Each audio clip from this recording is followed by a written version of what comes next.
Angeles, welcome to ASEAN in Focus. We're coming to you live from Manila in Vietnam. Hello, Eliana. Hello, I'm Eliana Faith Sebastian from EBC Vietnam Bureau, bringing you the news in the dynamic ASEAN region. On today's headlines. The Philippine government, through the Department of Foreign Affairs, condemned North Korea's intercontinental ballistic missile last week. All right, no, kagabi po, Malacanang said the scheduled meeting between President Rodrigo Duterte and Chinese President Xi Jinping on April 8 will only be held virtually. Oil Industry Management Bureau Assistant Director Wadela Romero told state-run television that there will be a rollback on fuel products by Tuesday.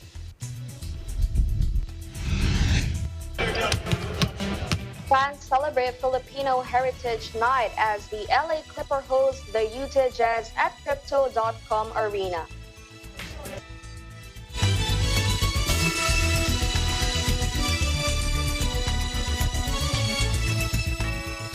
First in our news, the Philippine government, through the Department of Foreign Affairs, or DFA, condemned North Korea's intercontinental ballistic missile test last week. In a statement, the DFA described the move as a reckless and provocative action that undermines peace and stability in the Korean Peninsula, the entire region, and the world. It said, "We reiterate our call on the DPRK, or Democratic People's Republic of Korea, to comply with its international obligation under relevant United Nations Security Council resolutions and commit to the process of constructive and peaceful dialogue." Pyongyang claimed that it successfully launched a new type of ICBM called the Hwasong-17 last March 24 from Sunan in Pyongyang City, the country's first long-range test since 2017. However, according to the U.S. and South Korean intelligence, North Korea likely faked the launch. Citing state-owned Korean Central News Agency, or KCNA, the UN said it covered 1,090 kilometers and reached a height of around 6,200 kilometers, making an impact on the sea within Japan's exclusive economic zone. Hundreds of protesters in tightly controlled Singapore staged a rare demonstration against the death penalty Sunday. As fears grow, the city-state is set to carry out a wave of hangings.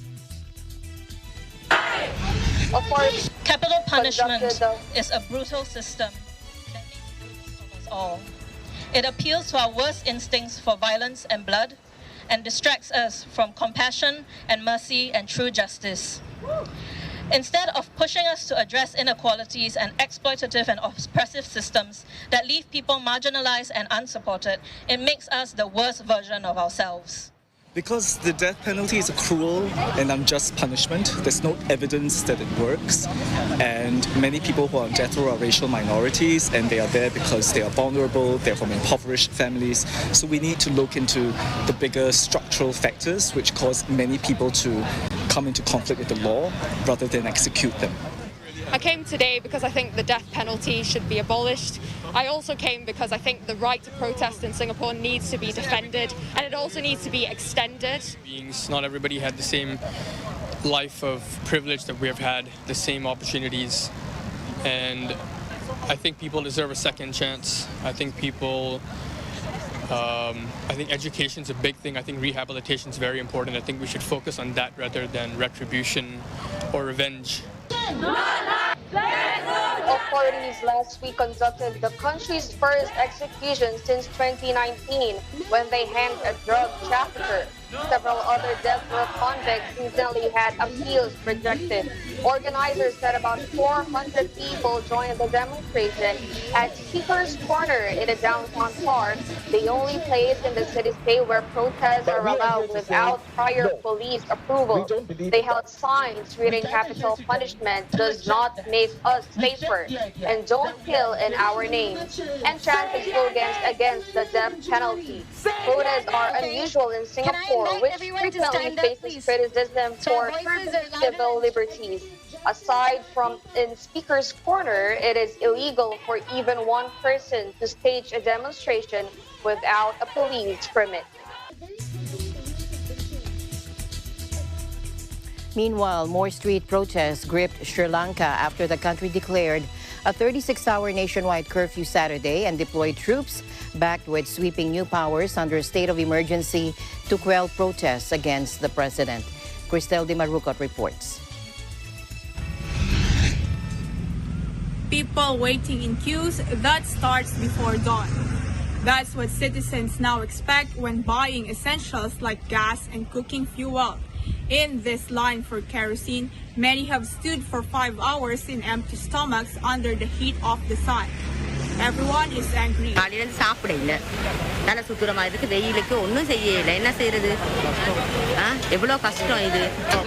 மக்கள் லாமனைக்கு பெட்ரோலுக்கு case இல்லாம திண்ணி இல்லாம சாவுறாங்க முன்னே 3 பேர் இனே புழுத்துட்டாங்க. Sri Lanka is facing its worst economic crisis in living memory. Many economists also say it has been exacerbated by government mismanagement and years of accumulated borrowing. Farmers face a devastating drought in 2016. The implementation of a government policy banning imported fertilizer compounded the issue. It was an attempt to make Sri Lanka the first organic farming nation, but instead farmers left their fields and food skyrocketed. Sri Lanka's predicament has been compounded by the COVID-19 pandemic, which torpedoed tourism and remittances. Yes, I am expecting it to get a lot worse, and unfortunately they are unable to contain it because the people who created the crisis are very much still in charge of the economic management. So I think it's behaviorally impossible for them to acknowledge that they have made a huge blunder and they have to reverse all these incorrect economic policies. The state electricity monopoly said it enforced 13-hour power cuts from Thursday, the longest ever, because it did not have diesel for generators. Several state-run hospitals have stopped conducting surgeries as they have run out of essential life-saving medicine. I would definitely say this is the worst crisis since independence, just because while there have been crises, not to this magnitude and not to this level of disruption of the economy, the productive capacity of businesses to operate during power cuts and whatnot, it has impacts across the entire value chain. Sri Lanka's capital was under heavy security on Friday after hundreds of protesters tried to storm the president's home in a night of violence and anger at a dire economic crisis. One person was critically injured and police said 5 officers were hurt in running battles. 45 people were arrested, and in the latest official data released Friday, it showed that inflation in Colombo hit 18.7% in March, the 6th consecutive monthly record. Food prices also soared a record 30.1%. Like the queues for basic goods, the problems here seem endless. Reporting from Sri Lanka, Cristel de Marucot, back to you, Alma.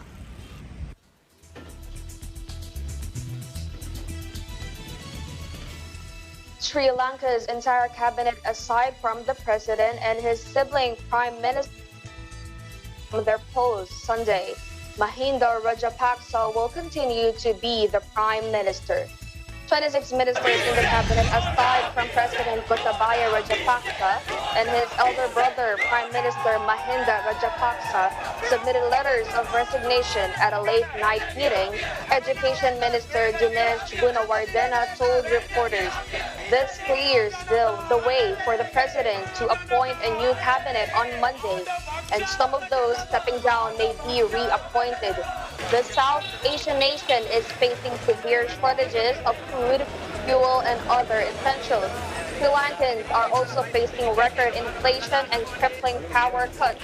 Despite a nationwide curfew, the intervention of armed troops, many went to the streets to express their anger in the capital, Colombo.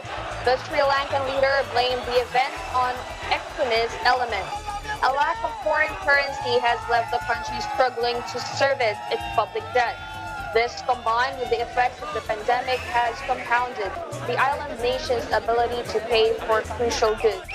Many economists also say the crisis has been exacerbated by government mismanagement, years of accumulated borrowing, and ill-advised tax cuts.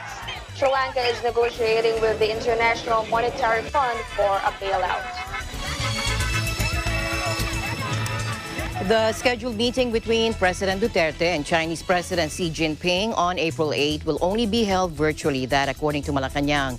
And this after the president announced Thursday that he is set to hold a dialogue with President Xi next week or this week in light of the possible spillover of the conflict between Russia and Ukraine to Asia, including the Philippines and China. Take a look. Alright, no, kagabi po, no, si President Duterte mismo ang nag-announce na meron siyang meeting, no, with China officials. At ang alam po natin ay online po ang meeting na ito sa darating po na April 8. Alright, ang nag-initiate po nito ay ang gobyerno po ng China. Alright, insofar as we're concerned, no, this meeting is still in the preparatory stage. So, kung ano yung magiging issues sa matters na pagdidiscuss ng world leaders na ito ay malalaman natin in the coming days. In a speech delivered in Lapu-Lapu City on Thursday, the president said China would not sit idly in case Russia resorts to nuclear war amid its ongoing tensions with Ukraine. The president said China's possible interference would create a serious problem as it might spell trouble for the Philippines. President Duterte earlier said the Philippines would remain neutral on the Russia-Ukraine conflict. Malacanang, however, said the president may serve as a peacemaker between Russia and Ukraine should world leaders ask for his help, considering the Philippines' neutral position and constitutionally mandated foreign policy of peace with all nations. Ukraine's President Volodymyr Zelensky called Russian troops murderers, torturers, rapists, looters on Monday after dozens of bodies were found near Kyiv. Є також інші слова, які звучать про нібито відведення російських військ від Києва і Чернігова, про нібито зниження активності окупантів на цих напрямках. Ми знаємо, що це не відведення, а наслідки вигнання, наслідки роботи наших захисників.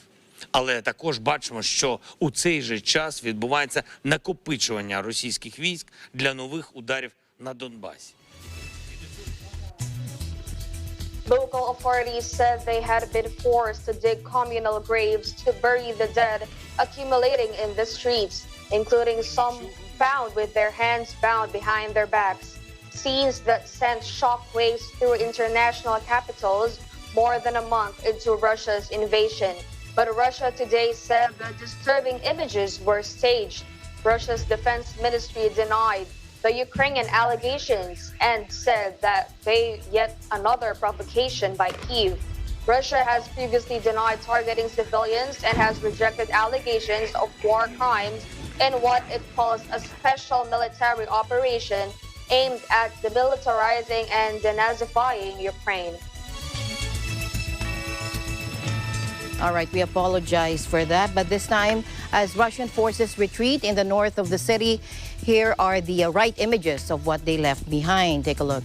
13 Russian armored vehicles around the village of Dmitrivka, 5 kilometers southwest of the Kiev suburb Irpin, destroyed and abandoned. Russian military uniforms and personal belongings lay scattered on the ground, including a red leather-bound Russian translation of Gibbon's Decline and Fall of the Roman Empire. Ukrainian forces say they have liberated a string of Russian-occupied towns and villages near the capital in recent days after Russia said it would scale back attacks on Kiev. Russia's pullback now appears to be gathering pace, even as Ukraine's President Volodymyr Zelensky said Moscow was consolidating for an assault in the country's east and south. UN Secretary General Antonio Guterres on Sunday called for an independent investigation into the killing of civilians in the Ukrainian town of Bucha, a suburb of the capital, Kyiv. I am deeply shocked by the images of civilians killed in Bucha, Ukraine, said Mr. Guterres in a tearful statement, which was also posted on his official Twitter account. It is essential that an independent investigation leads to effective accountability. The UN continues to press for an end to the war in Ukraine, which the Secretary General has described as unwinnable. Conflict began on February 24 when Russia invaded the country. Since then, 3,455 civilian casualties have been reported, according to the latest update from the UN Human Rights Office published on Sunday. Of that number, 1,417 persons were killed and 2,038 injured, though real figures are believed to be considerably higher. Most casualties were caused by the use of explosive weapons with a wide impact area, including shelling from heavy artillery and multiple launch rocket systems and missile and air strikes. In another development related to that, Oil Industry Management Bureau Assistant Director Rodela Romero told state-run People's Television that there will be a rollback on fuel products by Tuesday. However, she declined to say how much. Release ang United States sa kanilang strategic petroleum reserve para po mabalanse ang supply at demand sa world market. Tapos sa pagre-release po ng United States, nakiayon naman po ang IEA, yung mga European countries, na magbibigay din po sila ng volume na tutulong po sila sa pag-release sa mga stockpiles nila. Kaso po wala po silang sinabi pa na exact amount. Malalaman po natin next week. And then dagdag po sa dahilan sa pagbaba ng presyo, yung pong nangyaring lockdown sa China, particularly yung commercial hub nila na Shanghai na meron pong around 26 million na residents. Dahil po doon sa paglaganap ng COVID, nakakalungkot man po yung dahilan, pero dahil po na lockdown yung nasabing mga provinces sa China, bumaba po ang demand. At saka sa simula din po ng linggo, isa pong kadahilanan, yung nangyari pong peace talks sa Russia at saka Ukraine. Nasabi nila, itetemper po o babawasan nila yung military operation but not necessarily ceasefire.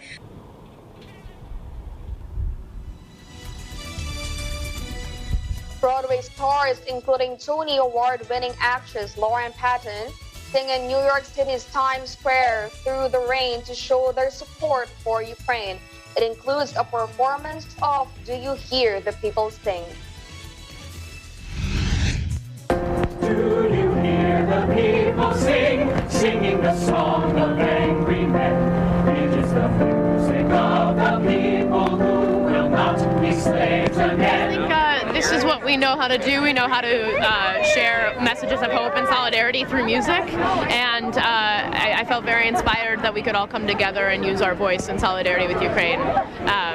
Just to show anything that we can, to show our support and our solidarity and our hope for peace. There is a life abound to start when tomorrow comes.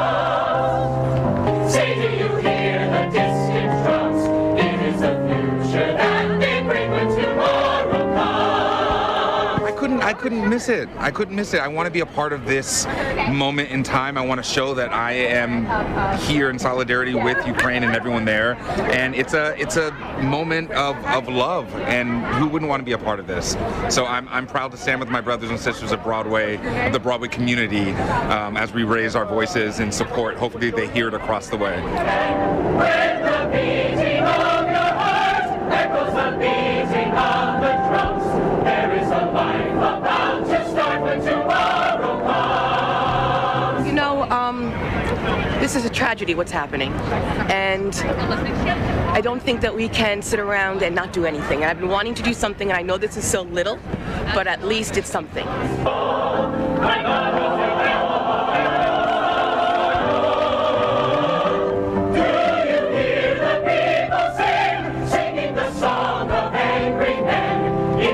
Music of the people who will not be slaves again. When the beating of your heart echoes the beating of the drums, there is a life about to start when tomorrow comes.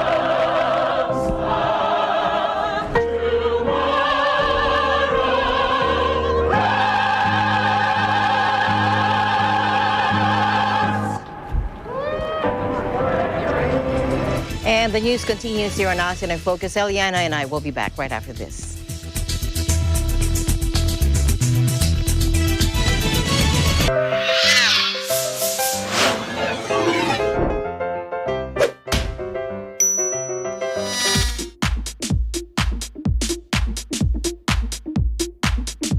Mr. Bawal, ang galing mo namang sumayaw. Pwedeng pa-copy ng dance steps mo? Oo naman, Mr. Pwede.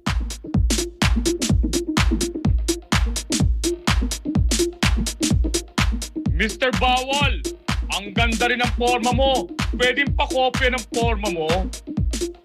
Oo ba?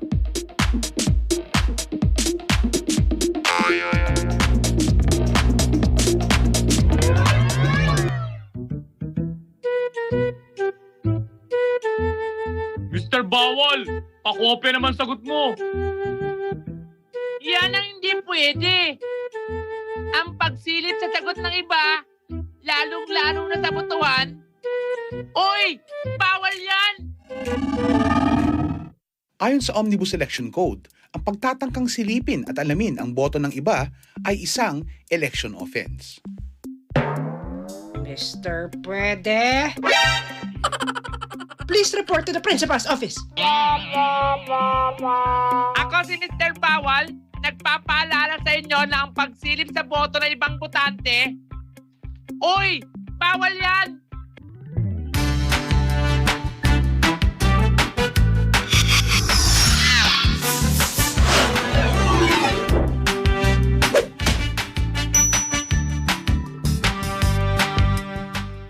A public service message of Net25 for Mata ng Halalan 2022. Matatag, matapang, matapat. Alam namin ang iyong pagsisikap. Dama namin ang iyong mga sakripisyo. Kita namin ang pagharap mo sa bawat pagsubok. Kaya sa kabila ng mga hamon ng buhay, nandito kami para umalalay. Kasi katulad mo, gusto rin namin ang magandang bukas para sa kanya. Hatid namin ang dekalidad na edukasyon at makabagong pasilidad sa abot kayang halaga. Kaya huwag ka na mangamba. Sasamahan ka namin tuparin ang mga pangarap niya.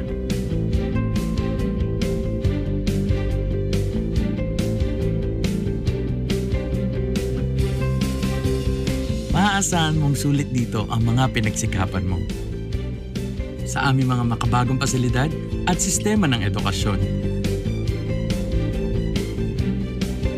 Ay lalabas natin ang aking talino at mga kakayahan niya. Kahit sa munting halaga, makakasiguro ka na makakasabay siya sa mabilis na pag-ikot ng mundo. Sa New Era, karamay mo kami sa bawat hamon. Kaagapay mo kami sa bawat hakbang. Kasama mo kami sa bawat ngiti at tagumpay.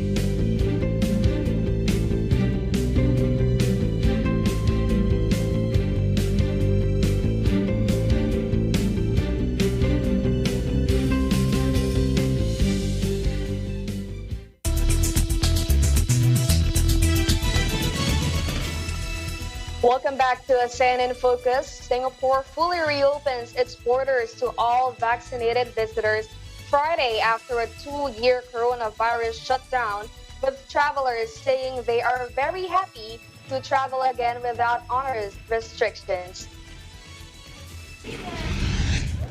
It's a relief, actually. It's a really, that we don't have to worry about all the, there's so many things that you worry, you miss out, you see.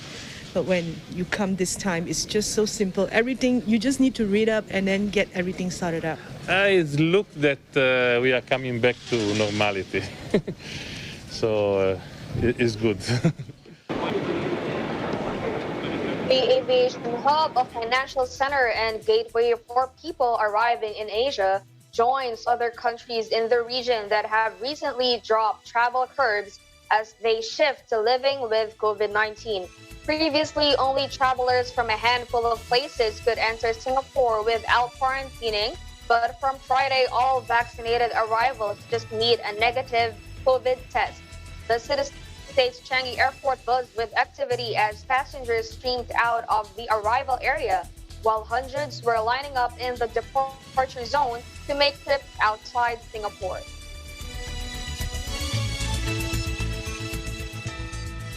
Pakistan Prime Minister Imran Khan foiled an attempt to boot him from office Sunday by getting the president to dissolve the National Assembly, meaning fresh elections must be held within 3 months.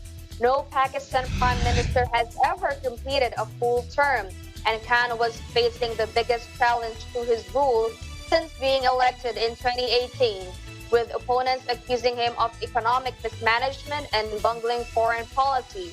On a day of high drama, the Assembly Deputy Speaker refused to accept a motion of no confidence in the government. Khan simultaneously appeared on TV to say there had been foreign interference in Pakistan's democratic institutions. On Sunday, Parliament was due to debate a no-confidence motion that looks certain to succeed, but the Deputy Speaker, a Khan loyalist, refused to accept it on the grounds it had a clear nexus with a foreign state to bring about a change of government. Khan was elected after promising to sweep away decades of entrenched corruption and cronyism, but has struggled to maintain support with inflation skyrocketing, a feeble rupee, and crippling debt. Some analysts said Khan had also lost the crucial support of the military, claims both sides deny, but it is unlikely he would have pulled off Sunday's maneuver without its knowledge, if not blessing.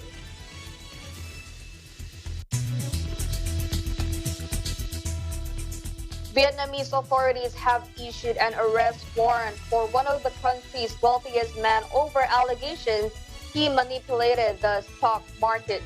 Trinh Van Quet, who owns the FLC empire encompassing luxury resorts, golf courses, and the budget Bamboo Airways, is one of the richest people in the communist nation. The Ministry of Public Security said an arrest warrant for the 46-year-old was issued late Tuesday over allegations he was manipulating the stock market and hiding information and stocks activities on January 10, resulting in serious losses for investors and badly influencing the activities of the Vietnam stock market. Quid set up Bamboo Airways in 2018, betting billions on Southeast Asia's already crowded aviation sector.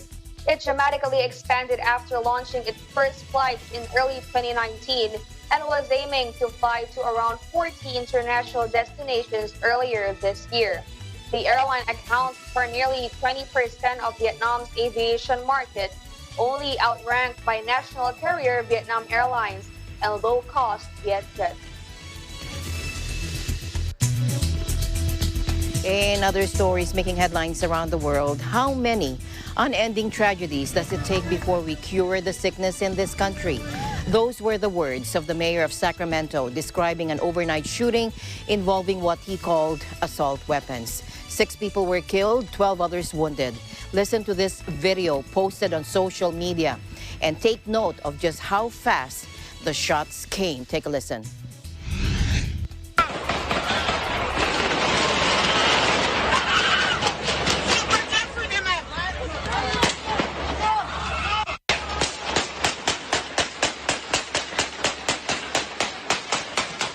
About 2 o'clock in the morning this morning, our officers were in the area here at 10th and K, and they heard shots being fired. They responded to our scene behind me and located a large crowd. They found that multiple people, unfortunately, had been shot. It's a really tragic situation. We now have confirmed that we had 6 people killed in the area of 10th and K. An additional 10 people were transported or self-transported to area hospitals. So we are asking for the public's help in helping us to identify the suspects in this and provide any information that you can to help us solve this. I have every confidence that Chief Lester and the hardworking men and women of the police department are going to find who was responsible for this horrific and unacceptable murder. No, it is beyond time to have a sane conversation about guns in America. We have a sickness. It's a sickness in our country. It's a sickness in our culture. Now, California Governor Gavin Newsom, in a post on Twitter, said we cannot continue to let gun violence be the new normal And he described gun violence as a crisis for the United States.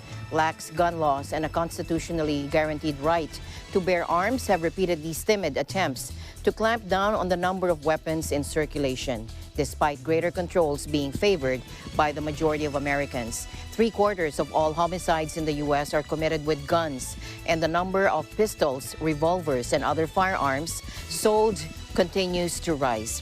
The shooting happened in the downtown area, just blocks from the state capitol and close to the venue where the NBA Sacramento Kings play.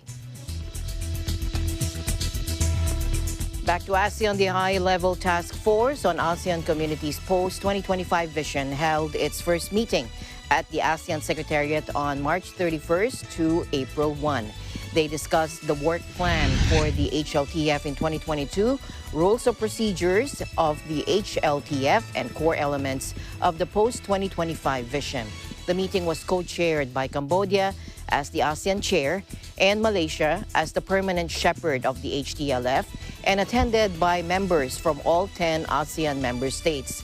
Cambodia, as co-chair, emphasized that addressing traditional and non-traditional threats necessitate joint action and response, especially in the context of megatrends and a rapidly changing geopolitical and economic landscape. Malaysia, as co-chair, noted that there is a strong and genuine desire among all ASEAN member states to harness opportunities and address the challenges in the most collaborative, accommodating, and constructive way possible. Composed of eminent persons, high-level representatives from each ASEAN member state, and the Secretary General of ASEAN, the HLTF is mandated to develop the ASEAN Community's vision beyond 2025. And the ASEAN Sustainable Urbanization Forum was held on October 6 to 8 last year as part of efforts undertaken by ASEAN in implementing the ASEAN Sustainable Urbanization Strategy, or ASUS, and contributing to sustainable urban development. Take a look.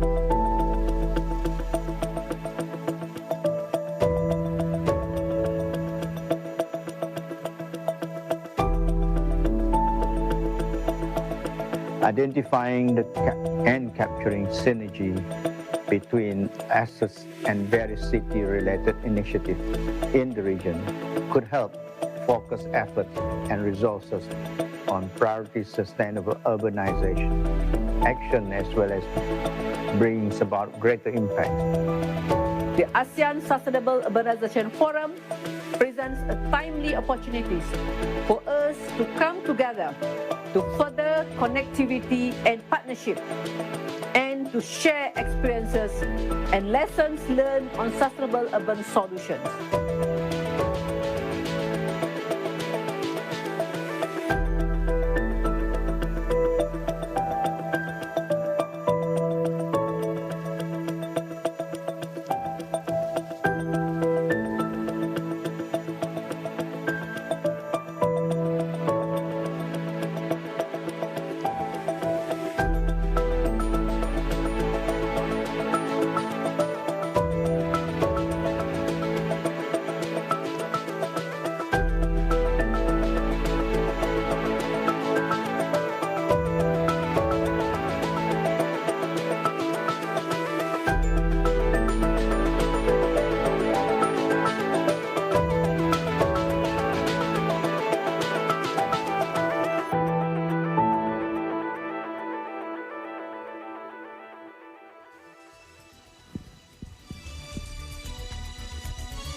ASEAN in Focus will be back after a short break.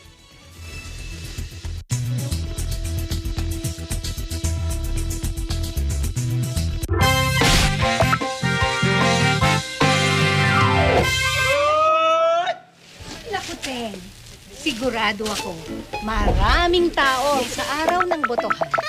Naku, sinabi mo pa, pila dito, pila doon. Abay, napakaraming tao. Alam niyo ba, sa araw ng botohan, bukas na ang presinto ng alas 6 ng umaga. Bukas na ang presinto ng alas 6 ng umaga? Wow! Parang choir! Mula alas 6 ng umaga hanggang alas 5 ng hapon. Eto nga, ang hirap pa niyan, yung hanapan ng presinto. Kaya nga sa araw ng botohan, mas makabubuting dumating ng maaga sa presinto para iwas sa siksikan at sa dami ng tao. Naku! Iwas din sa init. Tama! Agahan natin ang pagboto. Korek ka dyan, Mare. Teka lang, nagtitinda ka ng balot? Kaya ang aga pa. Dahil the early bird catches... Wala palang bird. Balot! Balot! The early balot catches... Hindi naman kayo worm. Bili na lang po kayo. Para sa karagdagang kaalaman, makipag-ugnayan lang sa pinakamalapit na barangay o bisitahin ang COMELEC website. A public service message of Net25 for Mata ng Halalan 2022. Matatag, matapang, matapat. In the NBA, the LA Clippers and Utah Jazz faced off for their final meeting in the regular season.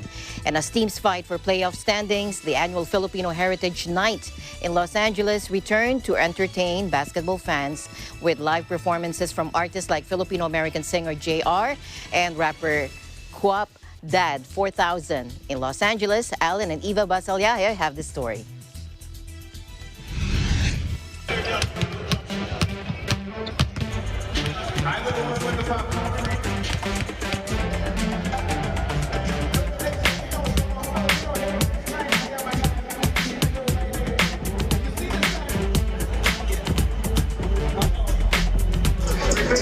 Number 8 and number 5 Western Conference teams, the Los Angeles Clippers and Utah Jazz, square off at the freshly minted Crypto.com arena. 6'4" guard Jordan Clarkson is well acquainted with LA, playing for the Lakers for the early part of his career before eventually finding a spot on the Utah Jazz squad. And being of Filipino-American descent, the timing of Utah versus Los Angeles couldn't be better for him.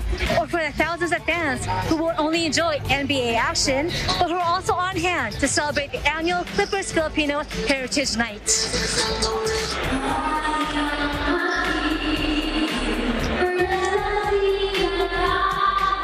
It's very overwhelming as again, and I'm just super happy that I got to sing the Filipino national anthem today. Since I was young, when I was 2, I was like, I love music, and I also played the piano. Well, not that good though, but now I play better. And when I was singing Part of Your World, like 2 years ago, that's when I discovered that I could actually sing. I think I just need to work on more Tagalog songs because I only just know 3 or 4, and my diction. I really can't, absorb everything that I just sang a while ago, 5 minutes ago, and I thought we were just having a blocking, but it is what it is. I really had fun. That was a totally different experience, and being here in Crypto Arena, wow. I just love being in LA the moment I got here because if you may ask, I'm also a part-time actor and a singer in the Philippines. That's why I chose living here in LA and trying my luck here. And yeah, let's see what's gonna happen. Just keep on supporting the Filipinos, the Filipino artists here in LA. We deserve to be known globally. They invited me to come sing the U.S. national anthem since I'm Filipino American, and I came out and the energy was great. I've been wanting to do this for the longest time, and I'm finally here, so it's kind of like a dream come true for me to be on that court just singing the national anthem and looking into the eyes of the players and just in the middle of everything. And it's an amazing feeling, just me singing, and I see the whole crowd and all the players just kind of swaying and listening to me sing. It's such an amazing energy, and I love it. I think Filipinos are kind of embedded in the whole Los Angeles community already, so it's great because when I come out here, because of that community, everyone's supporting each other, and I think it's important because it gives the next generation an opportunity to really make something of themselves, and that's what it's all about. Not just the Filipino dream, but the American dream, just to really better yourself and, you know, take your dreams to whatever level you can. There's so many Filipinos over here in California, straight up, not just in LA, you know, so I feel like just a chance for us to, like, you know,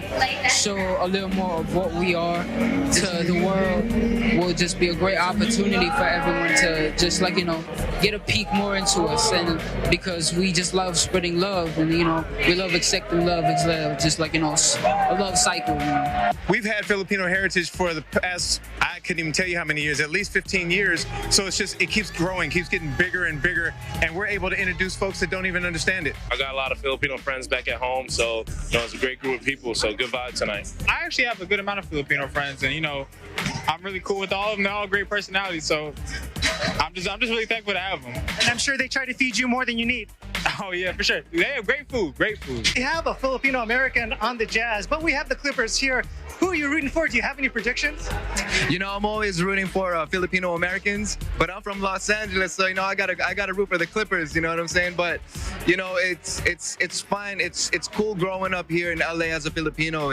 You gotta represent for sure. I'm feeling the energy of everybody, even though y'all just normally interview me, so it's just, you know, it's gonna be crazy. Clippers, baby, Philippines.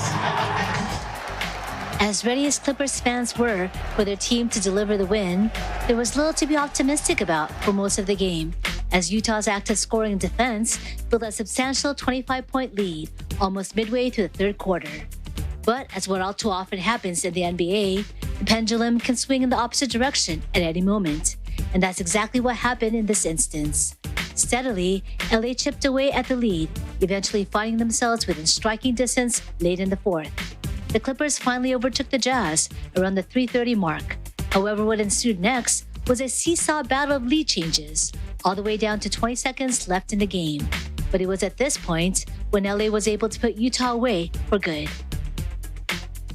It was a real nail-biter here at Crypto.com Arena as the Los Angeles Clippers edge out the Utah Jazz by a score of 121-115. With only a handful of regular season games left, both teams look to accelerate efforts in order to secure a playoff berth. But regardless of what jersey fans wore, everyone came out on top because Filipino Heritage Night brought the energy and fun to the entire crowd. Ivan Allen, Eagle News, Los Angeles.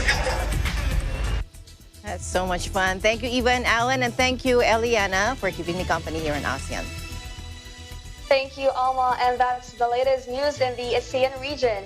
Thank you for joining us today here in ASEAN in Focus. This is Eliana Faith Sebastian from EBC Vietnam Bureau, and we live in interesting times. Thank you very much for joining us. I'm Alma Angeles. We live in interesting times.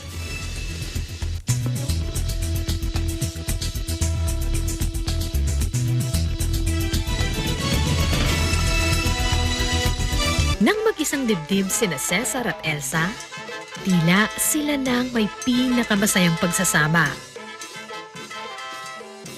Lumipas ang mga taon, matutuklasan nila na walang forever. Hindi ba ako pagod? Nag-drop out sa kolehiyo ang anak mong lalaki at alas 3 pa lang ng madaling araw nagtatrabaho na sa palengke. Ikaw na ama ni ayaw mag-overtime? May kasamang lalaki sa kwartong anak mong babae at di mo pinagsabihan. Wala lang. Kahit napapagod ang puso sa bigat ng pasanin na binabalikat mag-isa, sinikap ni Elsa maitaguyod ang pamilya hanggang sa... Padaan ako. Miss, please, na aksidente ang asawa ko. Kumusta ng kondisyon niya? Huwag kayong mag-alala, ma'am. Kamag-anak ni patient Amador? Biglang gumuho, pati nalalabi niyang pag-asa. Mahal, ano nangyari sa iyo? Ba't nagkaganyan ka? Hanapin mo si Rosa. Ano? Alam niya kung nasa ng bata. Handog ng Net25 ang telenovela na magpapaalam sa napagod niyong puso at bubuhayin muli ang pag-asa. Mi Esperanza. Weeknights pagkatapos ng Mata ng Agila. Dito lang sa Net25, prime time ng pamilya. Let's get together sa init ng summer.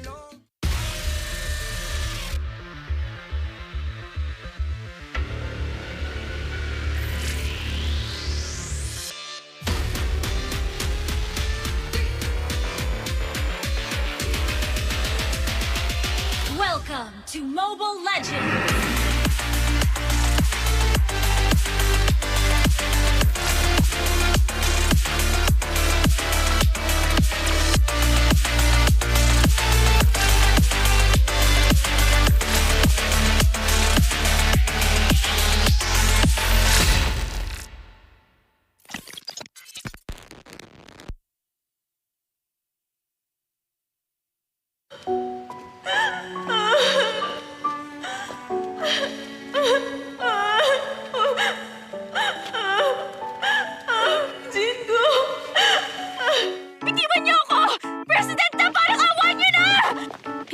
ko, nabuksan ulit ang kaso niya. Bitiwan mo ako, sabi! Kita mo muna ang tiyan mo!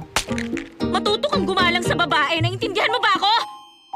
Alam ko ang ambisyon mo matagal na. Pero akong pinakamatandang anak ng pamilya. Ako ang karapat-dapat na tagapagmana. Siya pala si Nari. Siya ang apo ni President na ng Gusong Group. Magvi-video lang ako saglit kaya paantay na lang ako, ha? Kilalanin at maki-hangout sa kanila.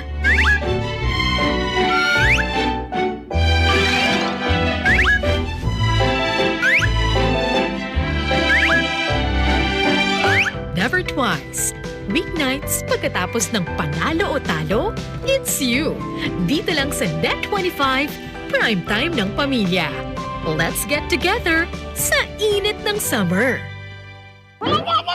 Laughter is in the air dahil amoy na ang simoy ng katatawanan sa pagbabalik ng comedy prank show na talagang mapapawaw ang lahat sa ating ditong Laugh Trip Moments. I'm starving! Are you crazy? Kulitan at tawanan kasama ang mga prangkito at prangkita na always ready sa mga hinanda naming pranks that will surely make you go crazy. Kasama pa rin ang mastermind ng mga nakakaaliw na practical jokes na si Joey De Leon. It's Bill! It's Bill! No! It's Bill! Oh no!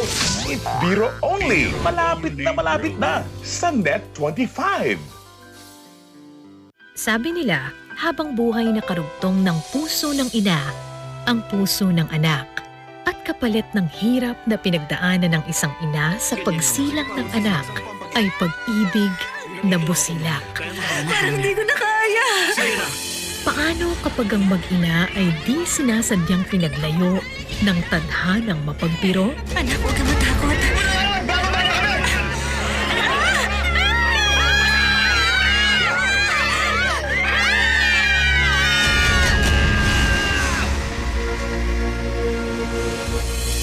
Nico! Kailangan ko na si Nico! Hindi nila siya mahanap. Anong sinasabi mo? Sabi mo, siya mahanap. Hindi mawawala ang anak ko. Ligtas siya. Hindi siya patiusap mo. Minahanap ka. Hindi ko sa akin makiusap. Matuturuan ba ng ina ang puso na sumuko? Pero sir, baka nandyan lang sa tabi-tabi ang anak ko. Malugod na inihahandog ng Net25 ang isang kwento ng pangako ng pag-ibig. Tuloy-tuloy uusig, hinding-hindi patatalo.